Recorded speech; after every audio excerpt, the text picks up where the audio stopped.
Olá pessoal, estamos de volta com o podcast Memória de Joinville, entrevistando Gabriel Amaral, explicando um pouco mais sobre o universo da numismática. E Gabriel, iniciando essa segunda parte da nossa conversa, queria que você falasse um pouco pelo lado científico, né? Você comentou sobre os arqueólogos que encontram. Como é que funciona essa questão da pesquisa acadêmica em relação às moedas? Como eles sabem realmente de que período que é? Queria que você falasse um pouco dessa questão mais científica. Certo. Para além da metodologia que existe, né, que é aplicada para diversas finalidades dentro da pesquisa, eu costumo dizer que o principal ponto para a questão de conhecimento, né, identificação de uma peça, classificação, é a experiência, né? Então, o numismata ele precisa ter o olho treinado. Você precisa estar vendo moedas sempre, todos os tipos de moedas possíveis, inclusive as falsas, né, para que você possa ter o olho treinado, né? Então, assim, às vezes a gente pega uma peça, né, uma pessoa chega numa feira, entrega pra gente uma peça e já de cara a gente pega na mão, já primeira vista a gente já sabe que é falso, às vezes pelo desenho, às vezes pela coloração, né? Porque a gente já conhece não só como a autêntica mas também a gente tem o conhecimento das falsas, né, das características das falsificações.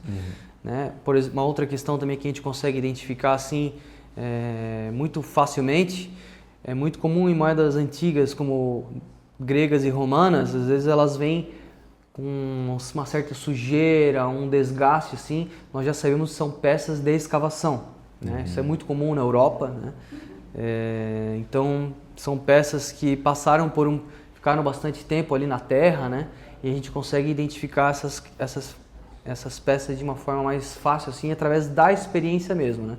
Agora, a parte de metodologia, né, que está sendo, inclusive, implementada agora nas universidades, com mais enfoque aqui no Brasil, né, também vem sido desenvolvido ao longo do tempo. O próprio Brasil aqui tem desenvolvido técnicas de pesquisa que são bem interessantes, né? A gente compartilha dentro da Sociedade Numismática Brasileira, das universidades. E é interessante também porque a gente pode trazer, às vezes, as pessoas acham que encontrar uma moeda romana é uma coisa extremamente rara, e na verdade não é. Universidades podem ter esses espaços para compartilhamento desse material de uma forma fácil dentro dos campos, porque só para a gente ter um panorama, o Império Romano, no seu ápice, chegou a ter 90 milhões de pessoas. Isso significa que eles cunharam muitas moedas, né? Então são moedas assim não tão difíceis de se encontrar, né? Hoje moedas de cobre do Império Romano, por exemplo, são mais fáceis de se encontrar do que algumas moedas contemporâneas que a gente tem em circulação hoje no mundo, né? Devido à sua alta tiragem. Então é mais uma questão realmente de romper essa barreira, né, para que os pesquisadores, historiadores interessados no tema saibam que a gente tem esse material de forma acessível, né? Eu fico pensando que você falou sobre a moeda como forma de investimento, né? Quanto mais rara, mais a tendência é tu ter um objeto que vai valorizar ao longo do tempo, porque quanto mais o tempo passa, mais rara ela fica, né? Também, não exatamente, tá? Como eu comentei, nós temos moedas romanas hoje que você pode encontrar no mercado ao valor de R$50, por exemplo, tá? Enquanto nós temos moedas contemporâneas, às vezes do século XXI mesmo, que podem valer milhares de reais por alguns pontos, né? E aí que vem a grande pergunta, o que faz valer uma moeda no mercado, tá? O que faz ela ser rara também, né? Exatamente, essa é uma excelente pergunta, porque os 3 pontos principais que fazem essas peças terem valor no mercado primeiro deles, a tiragem. O que é a tiragem? Quantas peças dessas foram feitas?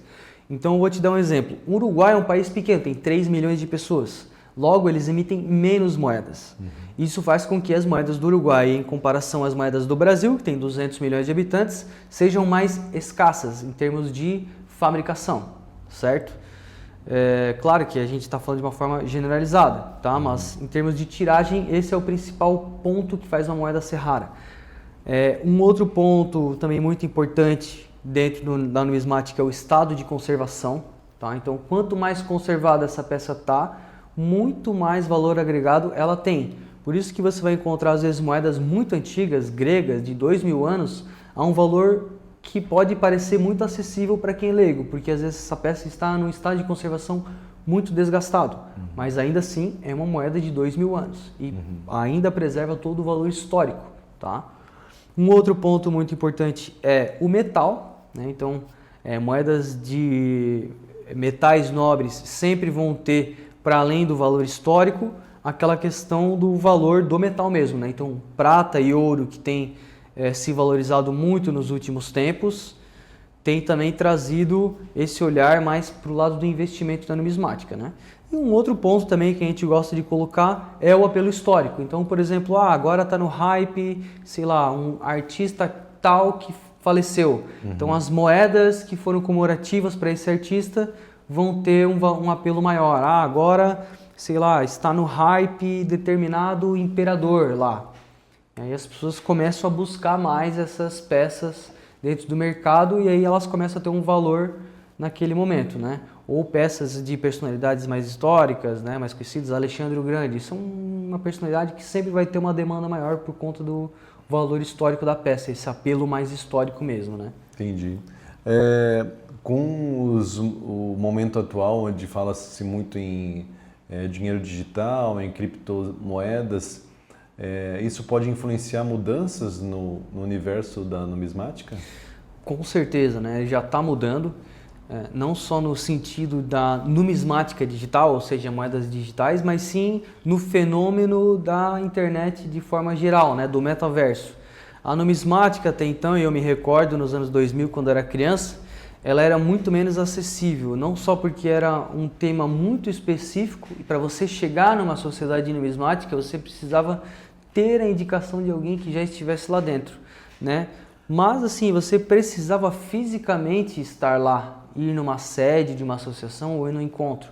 Hoje as pessoas têm acesso à numismática através da internet, não só no conteúdo e se aprofundar do que é numismática ou se aprofundar no catálogo. Às vezes ele tem uma peça em casa e através da própria internet hoje você consegue identificar e classificar essa moeda, né, essa peça, mas também ter contato com outros colecionadores, com outros numismatas e compartilhar de uma forma muito mais acessível do que era antes do metaverso, né?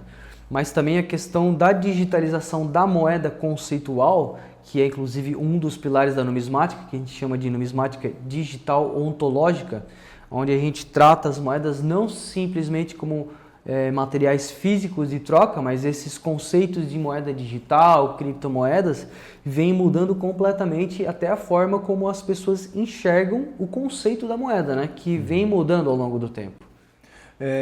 A gente vê que a numismática não é algo muito conhecido pelas pessoas, nesse sentido, fugindo além da arte de colecionar, vamos chamar assim, né? E possivelmente as pessoas não sabem também que você é uma referência em relação a esse tema, né? Sendo inclusive premiado, né?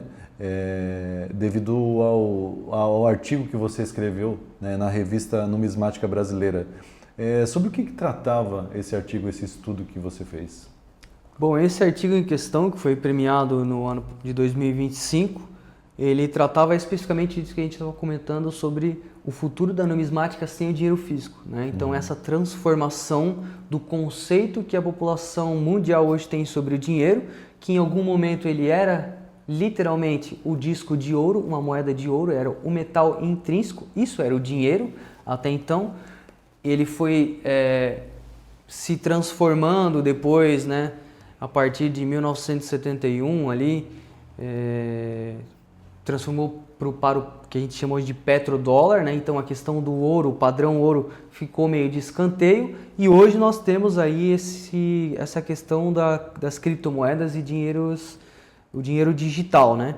E aí é muito curioso essa questão porque mesmo que hoje nós evoluímos para um dinheiro digital, as pessoas têm buscado cada vez mais o modelo antigo de dinheiro, ou seja, o conceito de ter a prata e o ouro físico ali em formato de moeda.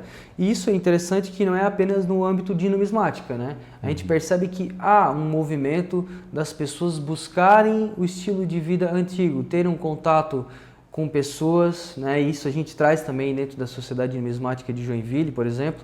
Nós preservamos essa questão do contato físico, de realizar reuniões mensalmente, né? Encontros onde nós congregamos com amigos que vêm de outros lugares, poderíamos fazer online. Sim, poderia ser feito online e acontece também online. Nós temos, né, os grupos de WhatsApp, redes sociais, mas essa questão do encontro presencial é diferente. Presencial, e ele traz um panorama dentro do nosso universo que ele alcança toda a cadeia. Então aquela pessoa que vem fisicamente, tem o contato, né, olho no olho, ela já tem uma visão diferente também sobre a questão do dinheiro.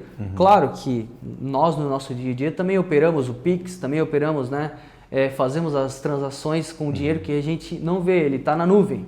Né? Mas dentro do universo numismático a gente consegue trazer também essa visão geral sobre uma reflexão, que também é um dos pilares da numismática, que é o psicofilosófico, onde a gente faz uma análise de tudo o que engloba essas questões conceituais. Né? Então é muito interessante que existe também essa questão filosófica dentro da associação de numismática. Né? E quando é engraçado, então, quando um numismata vai a algum lugar comprar alguma coisa e paga no Pix, a pessoa olha assim... Você não é a numismata raiz, então, alguma coisa assim. Existe também essa questão. E aí é isso que é interessante também, né? Porque como a gente tem esse pilar digital, nós também dentro da numismática estamos nos adaptando e aprendendo como é que funciona essa questão do dinheiro digital, juntamente com toda a população mundial, Sim, né? Claro. Tudo está mudando muito rápido e a gente... um dos pontos importantes para que a gente possa enxergar a numismática também da forma digital é para que a cultura numismática não desapareça quando o dinheiro físico desaparecer. Né? Então tem toda essa questão da memória e da preservação da cultura numismática para as próximas gerações, né? Criando uma comunidade, um ecossistema onde a gente possa englobar diversas atividades humanas, inclusive a nova tendência de dinheiro, a gente consegue preservar inclusive as tendências antigas, né? A cultura antiga da numismática. E a Sociedade Joinvilense, Sociedade Numismática de Joinville, né? Ela tem moedas raríssimas, assim. Você poderia destacar algumas do acervo de vocês? Claro.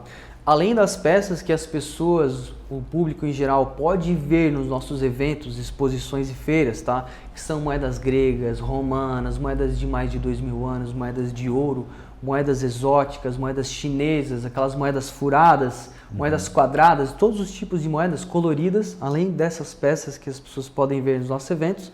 Nós temos também o nosso acervo, tá? Da Sociedade Numismática de Joinville, que é a nossa coleção que estamos construindo para que um dia se torne um museu aberto ao público de numismática aqui em Joinville. E dentro desse acervo nós temos várias seções e dentro da seção de numismática especificamente nós temos várias peças raras que contam a história de Joinville.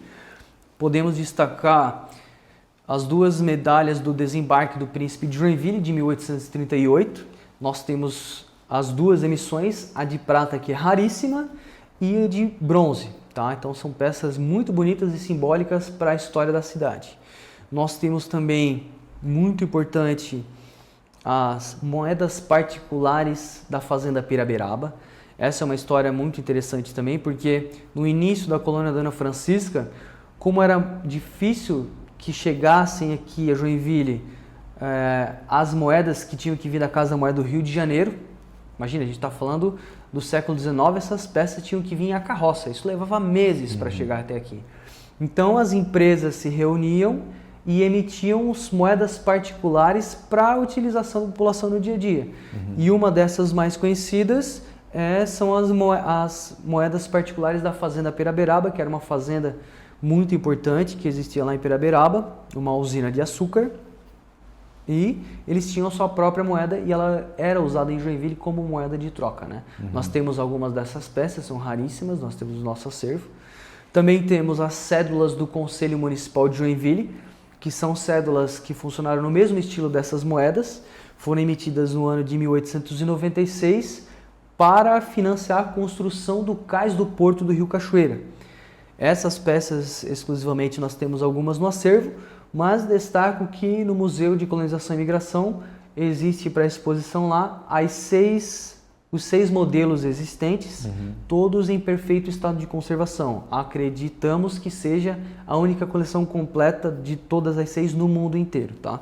Então são peças raríssimas e muito importantes para a história de Joinville. Além de muitas medalhas que nós temos que representam várias instituições. Por exemplo, temos medalhas do Corpo de Bombeiros de Joinville, temos medalhas da CIG, temos medalhas de clubes de tiro que foram muito importantes e também são hoje cultura imaterial de Joinville, né?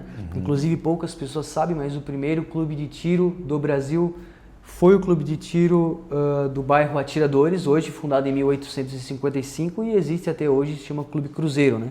E essas instituições então emitiram muitas medalhas ao longo dos anos. E isso é muito interessante porque a gente pode contar a história de Joinville, de uma cidade qualquer, ou de um estado, ou de uma nação, a partir de um tema só, que é a numismática, né? Então, todas essas instituições emitiram medalhas. Era muito comum, né, no século XIX, século XX, onde nós não tínhamos tipografias gráficas ou o mundo digital como nós temos hoje, celebrar eventos e outras atividades a partir de medalhas, né?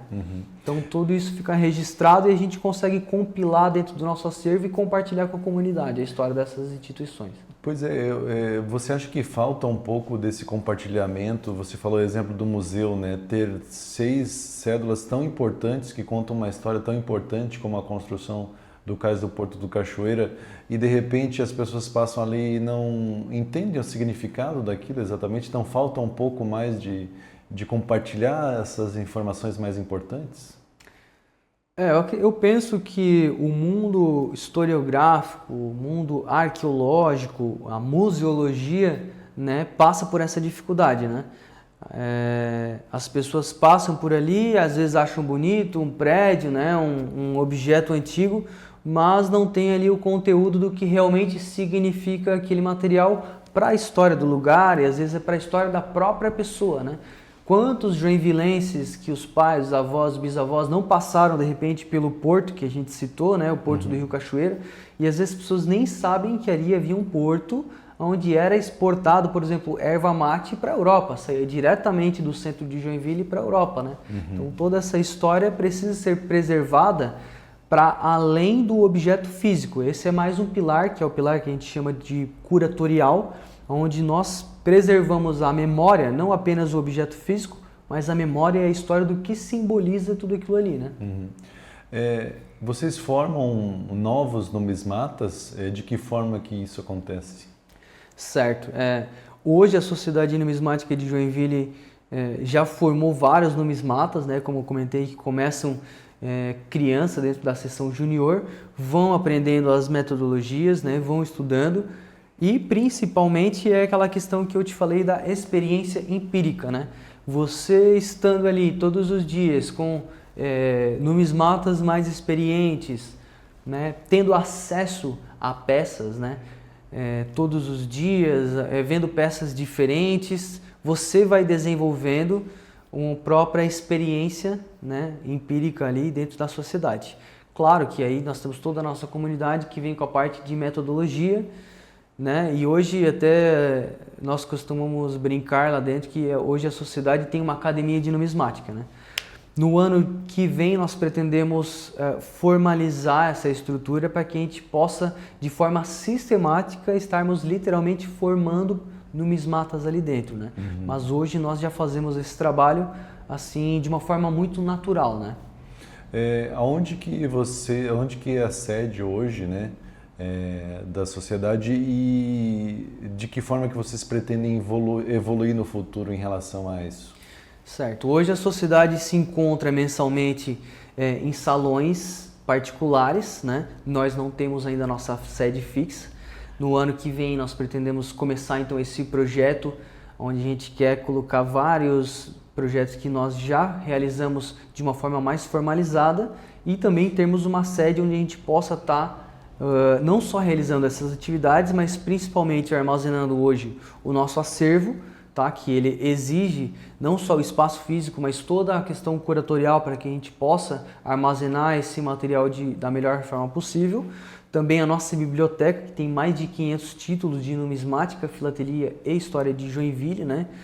E então esse espaço que nós pretendemos ter no futuro para que seja a nossa sede, precisaria compreender todas essas atividades que a gente já realiza hoje, né?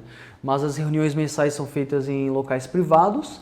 E nós temos também 2 eventos por ano que são abertos ao público, normalmente em março, que é o nosso evento regional, e em setembro, que é o nosso evento nacional. E estamos também sondando uma nova parceria nesse ano de 2026, que nós vamos celebrar 80 anos da cultura numismática a partir daquela primeira exposição de 1946 na Harmonia Lira. Estamos fazendo uma parceria com o pessoal da Harmonia Lira, que reconhece, né, a cultura numismática, e nós também, da Sociedade Numismática de Joinville, reconhecemos a Harmonia Lira como o berço da cultura numismática na cidade, por ter sido a instituição que fomentou, entre outras culturas, também a numismática e a filatelia lá dentro. E quem sabe, de repente, possamos estar realizando também eventos lá dentro da Harmonia Lira, onde a gente pode estar atingindo um outro público também, né? Essa sede própria, de repente, poderia ser um local para contar essa história da numismática de uma outra forma, contar a história da cidade através das moedas de uma outra forma? Totalmente. Inclusive, a Sociedade Numismática de Joinville tem hoje como objetivo também a preservação da memória e da história de Joinville. Então, nós temos outros objetos que não numismáticos. Temos também, por exemplo, dentro do nosso acervo, a seção de filatelia, onde nós temos lá todos os postais emitidos por Joinville, temos carimbos dos Correios. Nós temos outros objetos também, por exemplo, fotografias antigas de Joinville. Nós temos documentos históricos de outras instituições também, entre outros objetos que nós preservamos e que faz parte também da preservação da memória da cidade. Então, essa questão de preservar a história de Joinville é um dos objetivos da cidade, tanto que, voltando nos pilares, né, da numismática, um dos pilares é o pilar tecno-artístico, onde dentro da Sociedade Numismática de Joinville nós temos esse departamento de arte e medalhística, né? Então desenvolvemos toda a parte artística e cunhamos também medalhas. Temos uma parceria hoje com a Morgantes Metais, que é uma fábrica de medalhas aqui na cidade, né? E já realizamos algumas emissões, onde, por exemplo, a primeira delas, nossa primeira medalha, feita no ano de 2024, celebrava os 200 anos do nascimento da princesa Dona Francisca, que é o símbolo da cidade, né? Então, trazendo para o material físico da medalha a história e a memória da cidade de Joinville. Isso que eu ia falar, né? Uma moeda parece, como você falou, né? Não é um simples item de colecionador. Ela pode contar a história de uma cidade, de uma região, de um estado, de um país, né? Sim. E de pessoas também, né? Então, muitas pessoas, empresas, instituições emitem medalhas ou são celebradas em medalhas ou moedas, né, comemorativas, e isso fica marcado para a história. E como a gente comentou anteriormente, alguns metais, principalmente os metais mais nobres, como prata e ouro, eles, em termos de se dissolver com o tempo, eles são imortais, né? Então isso imortaliza a história dessas pessoas e instituições, né? Eu fico pensando em relação a povos e países, né, que a moeda, o quanto ela pode representar, no sentido até assim, de que material que ela foi feita, mostra a riqueza que eles tinham na ocasião, de que forma ela foi cunhada, de que forma era tecnologicamente avançada a sociedade naquele momento, que às vezes são realmente sociedades que desapareceram por algum motivo e as moedas são um registro, né? Registro desse momento de uma forma bem enfática até, né? Perfeito, uma colocação bem interessante. A gente pode observar isso completamente na numismática. Posso te dar alguns exemplos.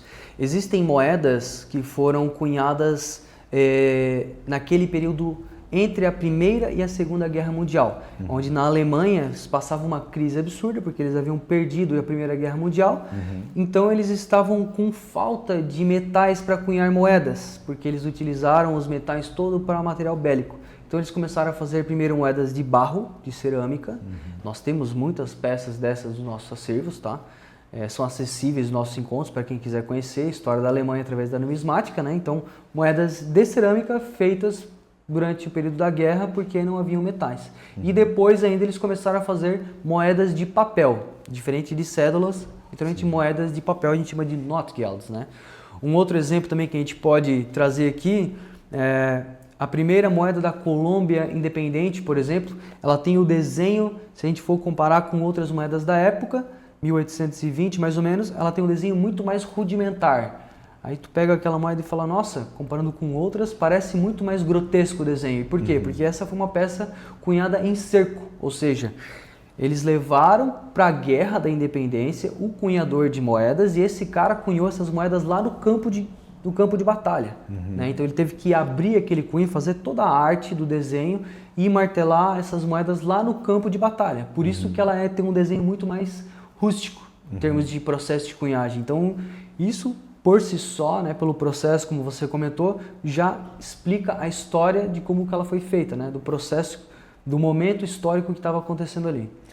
E resgatando até um pouco o que você falou antes, de que vocês conseguem identificar moedas falsas também, né? Essas falsificações, elas são contemporâneas às verdadeiras ou são posteriores até atuais, às vezes? Ótima pergunta. Dentro dos acervos, existem departamentos só de moedas falsas, que é exatamente para que a gente possa estudar essas peças. Gente, tem pessoas que colecionam só moedas falsas? Tem caras que colecionam só moedas falsas, tá?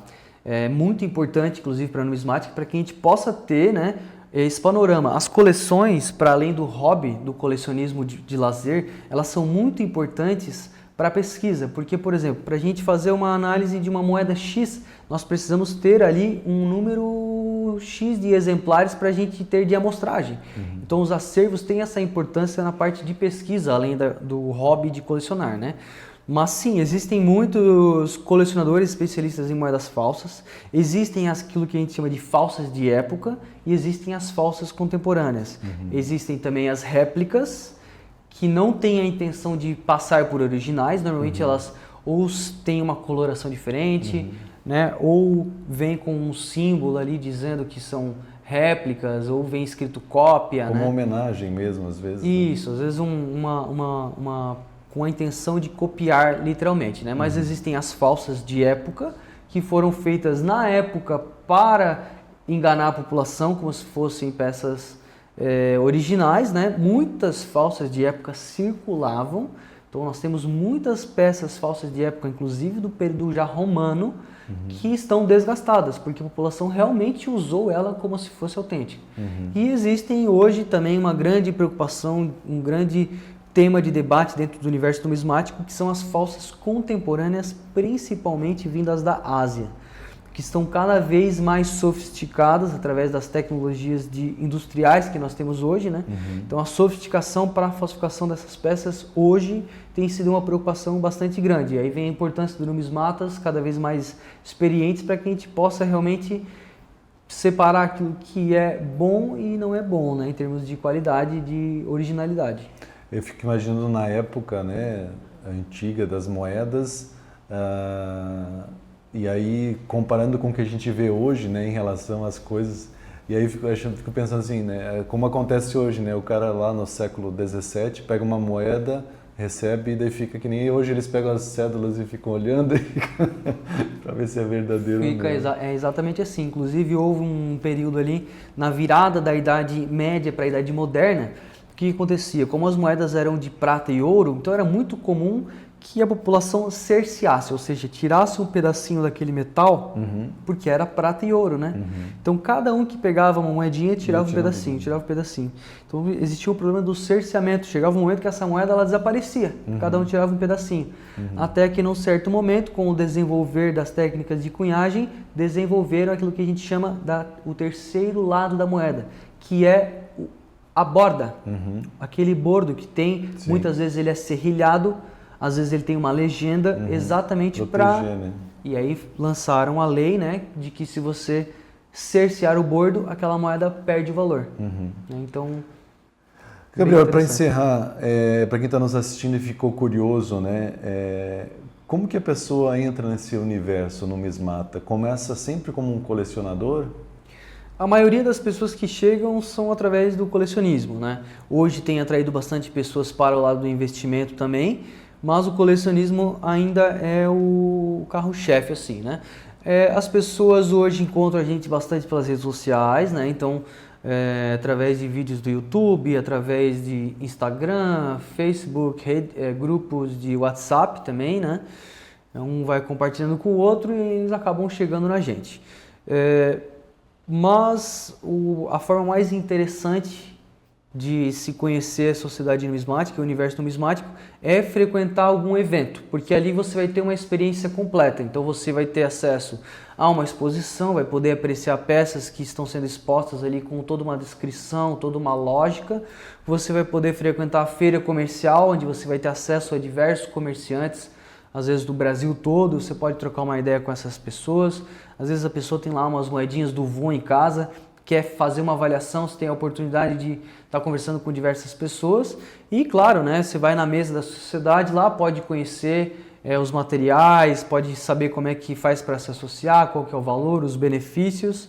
E sempre vai ter muita gente ali com bastante vontade de falar sobre numismática e ensinar quem está começando também, né? Então, fica o convite também para quem não conhece, né? Em Joinville nós realizamos esses eventos, eles são abertos ao público e você pode aparecer lá com moedinhas que você tem, às vezes já começou a colecionar, né? Quer comprar um álbum, um catálogo, lá é o momento perfeito para compartilhar com outras pessoas. Gabriel, muito obrigado por esclarecer e explicar um pouco mais sobre esse universo. Foi um prazer conhecer tudo isso. Eu que agradeço o espaço e a oportunidade e parabéns pelo trabalho. E obrigado a você que também nos acompanhou em mais um episódio do podcast Memória de Joinville. E fica o convite, né? Em breve teremos aí um novo episódio, um novo entrevistado, uma nova entrevistada para contar um pouco da história da cultura da nossa cidade. Eu aguardo você no próximo episódio. Até lá!